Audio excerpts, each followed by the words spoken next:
जय भीम मित्रांनो, आजच्या विशेष व्हिडिओमध्ये आपण बघणार आहोत धम्मपालन गाथा आणि तिचा जो अर्थ आहे तो थोडक्यामध्ये. बरेच सारे लोक जे आहेत ते बौद्ध धर्माची दीक्षा घेतात किंवा अशा प्रकारे ज्या लोकांचा पाली भाषेमध्ये चांगला अभ्यास आहे ते लोक आपणाला ही जी धम्मपालन गाथा आहे ते आपल्यापर्यंत डीपमध्ये अभ्यासपूर्वक पोहोचवण्याचं काम करत असतात. त्याचबरोबर या गाथेमध्ये अतिशय थोडक्यामध्ये जीवनाचा जो मार्मिक उद्देश आहे तो सांगितलेला आहे आणि म्हणून ही जी गाथा आहे ती बऱ्याच ठिकाणी बौद्ध विहारांमध्ये, बौद्ध कार्यक्रमांमध्ये आपल्याला ऐकायला मिळते. आणि सर्वांनी या ठिकाणी नेहमीप्रमाणे हात जोडायचे आहेत. सब पाप सकरणं कुशलस उपसंपदा सचित पर्योदपनं एतं बुद्धान शासनं धम्मं चरे सुचरितं नतं दुचरितं चरे धम्मचारी सुखं सेति अस्मि लोके परं च नतावता धम्मधरो यावता बहुभासति योचं पंपे सुत्वानं धम्मं कायेन पश्यति सवे धम्मधरो होन्ति यो धम्मं न पमसते. अशा प्रकारची ही गाथा आहे.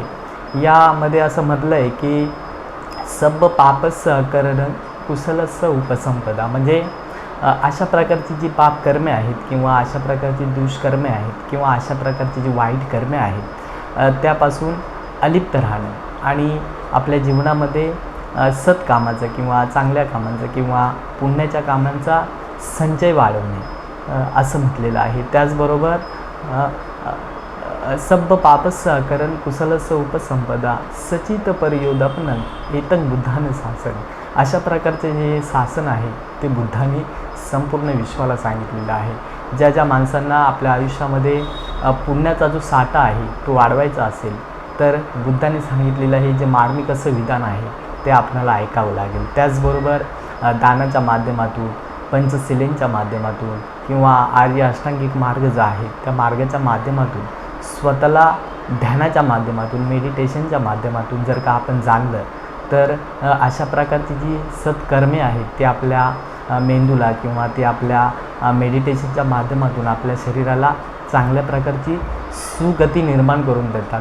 त्याचबरोबर आपल्या शरीराच्या माध्यमातून चांगल्या प्रकारची जी कामं आहेत ती आपल्याकडून पार पाडली जातात. त्याचबरोबर या सत्कार्यांच्या माध्यमातून, या पुण्य कामाच्या लाभातून आपलं जे मन आहे ते स्थिर राहते किंवा समाधानी राहते किंवा हॅपीनेस जो असतो तो क्रिएट व्हायला मदत होते. आणि म्हणून बुद्धाने सांगितलेलं आहे की जी कामे आपल्याला दुःखामध्ये नेतात, जी कामे आपल्याला अशा प्रकारचा एक समाधानी जीवन जगण्यासाठी मजबूर करतात तीच कामे आपण आपल्या आयुष्यामध्ये केली पाहिजे.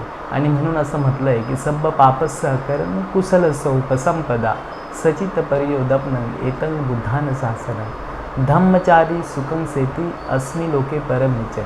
या ठिकाणी असं म्हटलं आहे की धम्ममार्गावर अडून असणारे जे लोक आहेत, जे अशा प्रकारे धम्माला आपल्या जीवनामध्ये उतरतात ती लोक कुठेही असो, ज्या भवचक्राचा आपण विचार करतो, ज्या भवचक्रामध्ये अशा प्रकारचे जे 6 लोक सांगितलेले आहेत त्या लोकांमध्ये कुठे जरी असेल आणि जी व्यक्ती धम्ममार्गावरती आरूढ झालेली आहे ती त्या ठिकाणी देखील सुखी राहण्याचा प्रयत्न करत असते. अशा प्रकारचा मार्मिक उद्देश या गाथेमध्ये सांगितलेला आहे.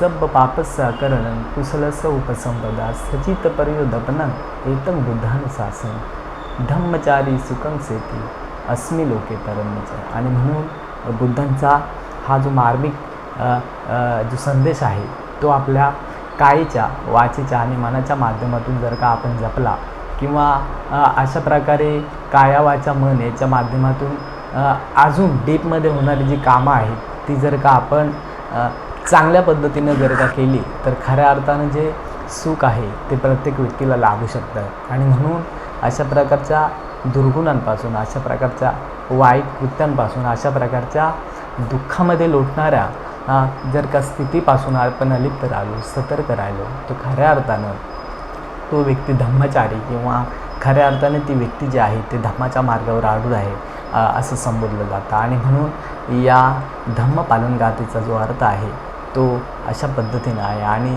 ही जी धम्मपालन गाथा जी आहे ती आपल्या आयुष्याचा जर का आपण एक भाग बनवला किंवा जर का आपण त्या सांगितलेल्या मार्गावरती जर का आपण चाललो तर खऱ्या अर्थानं बुद्धाने सांगितलेला जे पापापासून अलिप्त राहण्याच्या ज्या वेगवेगळ्या पद्धती आहेत त्या आपण डीपमध्ये शिकू शकतो.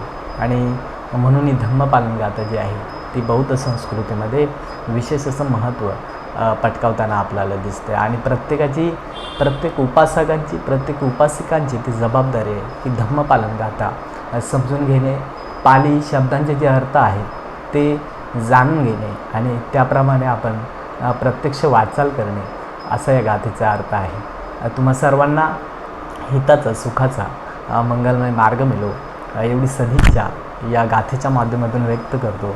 आणि या व्हिडिओमधून तुम्हा सर्वांना जय भीम करून या ठिकाणी रजा देतो. जय भीम.